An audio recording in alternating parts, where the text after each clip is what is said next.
Hey, well, it's good to be with all of you Dream Teamers. We're talking about the core value of hospitality. I'm going to talk you through what it feels like, what it means, and then we're going to end with some discussion questions that you can talk about as a team or a department.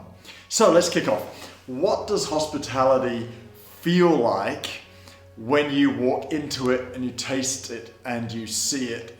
What's the experience like? Well, probably the easiest way to express it is, I feel at home. Our goal with creating a hospitable environment, whether that's in a service or a group or in our personal homes, is that everybody who gets to taste it says, I feel at home. That is, it's an environment of extravagance. It's an environment where people feel loved and served and welcomed. It's an environment where people feel included, that they're not feeling like an outsider, even if it's the first time with us, especially if it's the first time in our home, in a service or in a group, that they would not feel like an outsider. And so that is felt in what we do and what we say. So the warmth of our welcome is felt in the language we use. It's so good to see you. Can I show you to a seat? I'm so pleased to have you in our group today. Hey everybody, can we welcome so-and-so? Give their background, just honor them in some way, because a hospitable environment shows respect. If someone is in your home, regardless of who you are or who they are, you are going to serve them to the best of your ability. You're going to honor and value them to the best of your ability, helping them feel at home. So that's the feeling of hospitality, which we all love. The Bible tells us in the books of Timothy and Titus that when it comes to leadership, we should have and love the gift of hospitality. Being hospitable is essential to those who are leading. Also, Isaiah 58, which talks about a true fast, different types of fasting. Of course, the fast we're most familiar with is the giving up of food for prayer. But Isaiah contrasts that with also a fasting called action. And he says we should be feeding those who cannot feed themselves. We should be looking after those who cannot look after themselves. That form of hospitality is the looking after of strangers. Ultimately, what hospitality is the love and welcome of strangers. We should do it for one another also. 1 Peter 4, 8-9 says, above all, love each other deeply, because love covers a multitude of sins. That is, a hospitable environment does not judge. It is inclusive. Of course, there are times where we have to bring a corrective word or an act of discipline, but it's not judgmental by nature in the atmosphere or the environment or the culture. Love covers a multitude of sins. Offer hospitality to one another without grumbling. That's the environment where we are loving one another, we're hospitable to one another. But as Isaiah tells us, and in fact Matthew 25, where Jesus says we should visit those in hospital, we should feed those who are hungry, and whenever we give a glass of water to a stranger, it's as if we're doing it for him. So ultimately, as I said, hospitality is the love and welcome and the serving of strangers. I want to take you through a few steps of 7 actually, of what hospitality practically looks like. And as I go through these 7, I want you to filter this in terms of your team and your department. How does this look for you personally and you in your role in church? How can you be doing this on a regular basis in your team? And I'm going to share it through the story, a great story, again, of Abraham. Abraham, by this point in time, was one of the wealthiest people in his nation, of great influence and respect.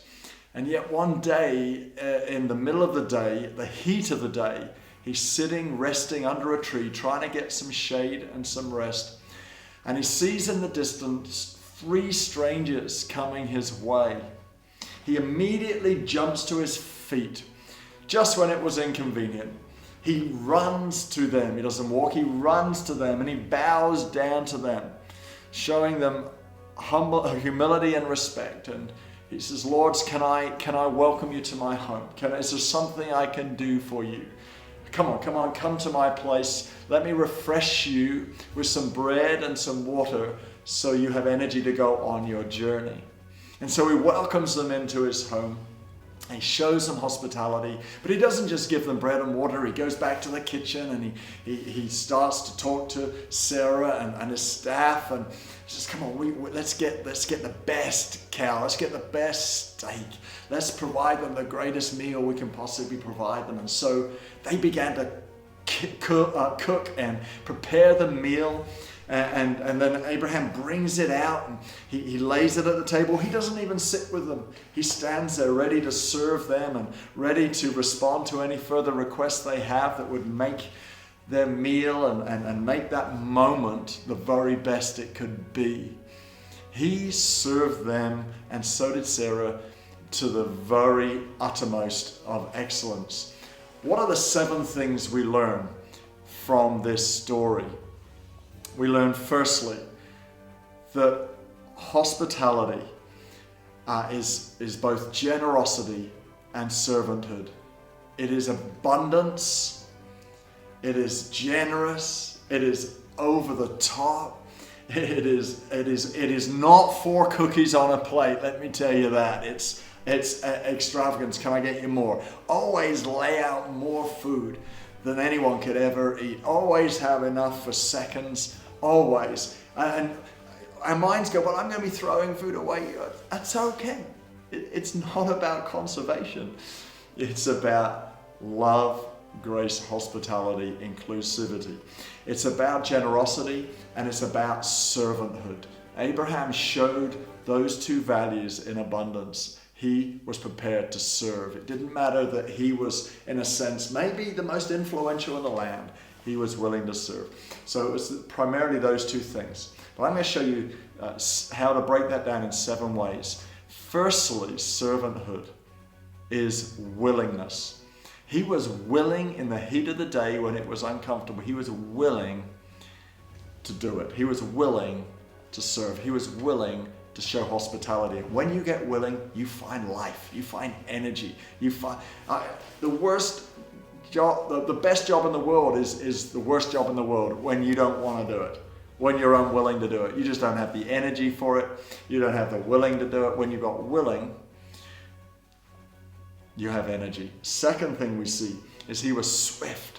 He was fast. He didn't hang around doing it in his own time. He didn't hang around trying to program it in 5 days later. He didn't hang around thinking, "Oh, it wouldn't be cool to run. It would look rude."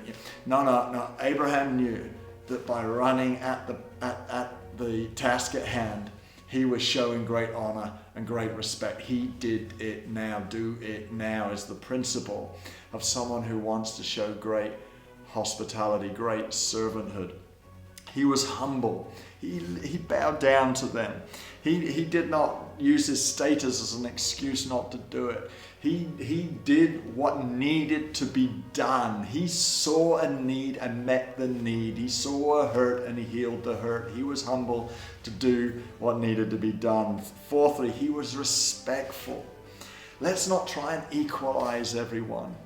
In the moment that you're serving someone, equality has got nothing to do with it. You are honoring them as one above yourself. You are serving them as one above yourself. I know in humanity we're all equal and there is no male or female, Jew or Gentile. I know the principle.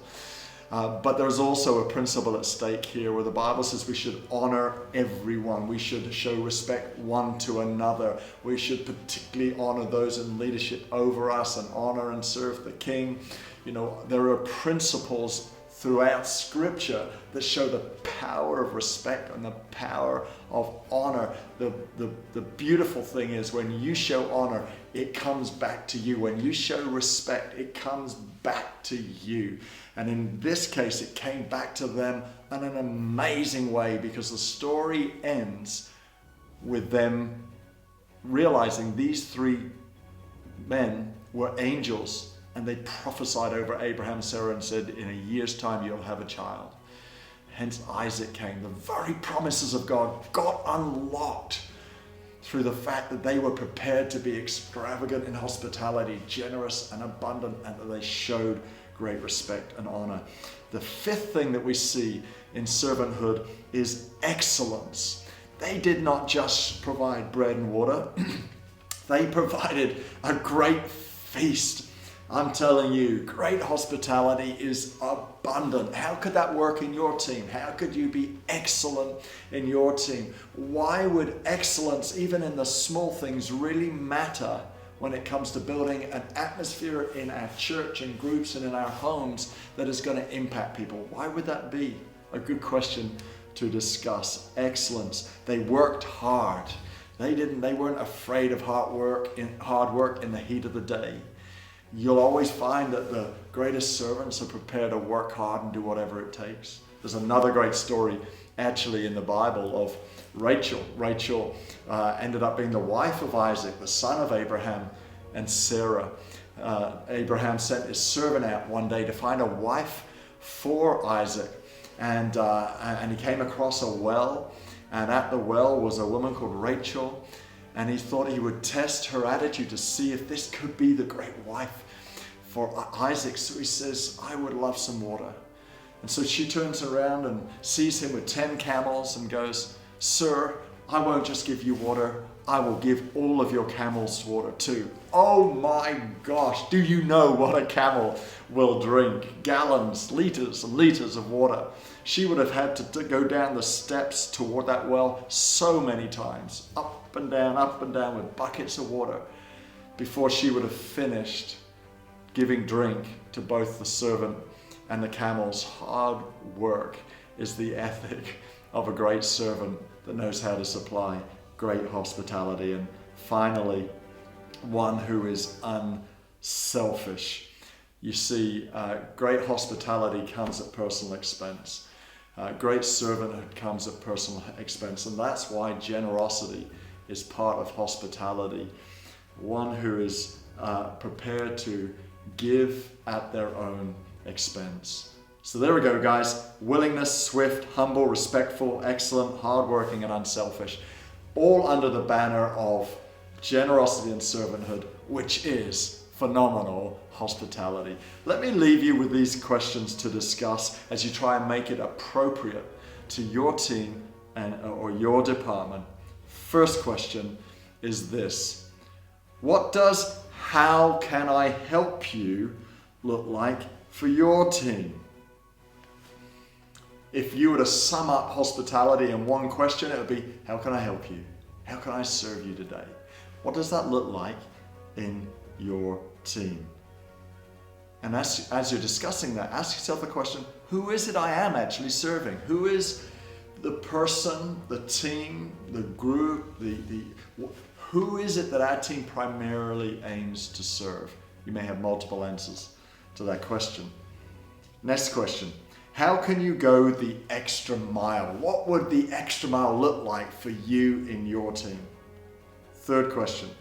What does it mean to see on behalf of others? You know, a great servant is always looking out to see what needs to be done before someone else might see it. That's a spirit of servanthood and hospitality. What does that mean in your team?